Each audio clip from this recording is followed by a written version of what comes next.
it's gonna be the snacky bacon, the medium hot black coffee, and the one donut. Oh my god. This is all I got. This is all I got. When it comes to Saturday nights, I like to get toe up. And before I get toe up, I'ma make sure I have all the liquor, beer, collard greens, and food I'ma need for the night. Because I'm about to get toe up from the flow up. And I damn sure ain't about to leave the house toe up from the flow up. Because if I leave the house toe up from the flow up, calling myself getting some chicken wings and fries, cause now I'm running the risk of somebody shorting me a chicken wing. And the way this tequila got me feeling, I'm about to cause all types of hell about that chicken wing. I'm toe up, my judgment is impaired, and I'm about to show my black ass. I'm not running the risk of me putting myself in that type of situation. But Paul Ring don't give a damn. He gonna fill his veins up with the purest meth in the city, hit the town, and act the damn fool. Why is it this high? And I would have two titty dancers dancing on this table, stripping and having a good time. What does it do to you? I feel like a wild buffalo out on the prairie, ready to go.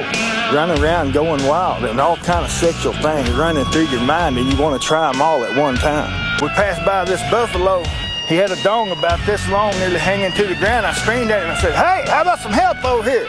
She wants more." You see, unfortunately, I had to conduct an investigation on this situation, and I couldn't help but notice he got a dust stash, a dusty mustache. So I sent one of my most prominent streetwalkers his way for a $40 holler. And I told Shawty to collect some hair strands off that dust stash so I can do some more research. I wanted to see if that dust in his mustache was meth. And you wouldn't believe what I discovered when I tested the goddamn dust samples. Not only did I find meth, but I also found Dunkin' Donut sugar glaze. And that's when everything started to make sense to me. This man obviously enjoys a nice hit of meth in a super glazed Dunkin' Donut right after. And then I talked to a few of his neighbors and they confirmed it. He hits the meth and then he hits up Dunkin' Donuts right after. But on this particular night, when he exposed his little Smokey, he felt like that was his only way of getting a donut because he left his wallet back at the single wide. So he said to himself, damn, how in the hell am I gonna pay for these donuts? And you could tell that he was tweaking off that meth because for some reason, he thought he was a man that the ladies desired.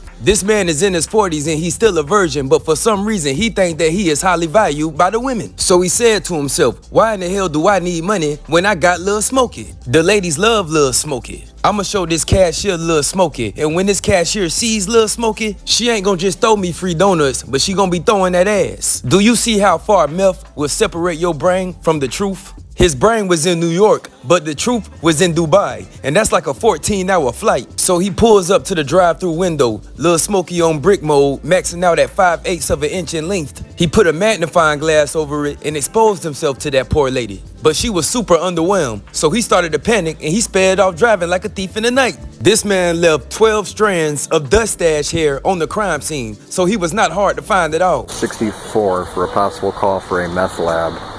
And the fire department, the police, and paramedics have responded. Hazmat team is on the way, possibly, depending on if they can get into the location. They found him in a meth lab. They compared and contrasted the strands of hair from the dust stash, and they locked his ass up. An Arbondale man was arrested this week after exposing himself in the Dunkin' drive-thru line. Investigators said that the incident happened on March 19th. The suspect, who was driving a red pickup truck, was waiting in the drive-thru lane, waiting for his order. The victim was working the drive-thru orders when the suspect pulled up, according to the police. She asked the suspect for his card to pay for the order. That's when she noticed he had his pants down, exposing himself to her. After that, the suspect drove off. Now, the story I said in the beginning was made up, but this is real. If you find yourself at the house and you messed up, hide your car keys, because you are a liability to yourself and everybody around you. Messed up teeth, stank ass breath, nobody ain't trying to be around that. So yeah, Paul Ring, we ain't trying to see your dust stash or your Lil Smokey. Stay your messed up ass in the house.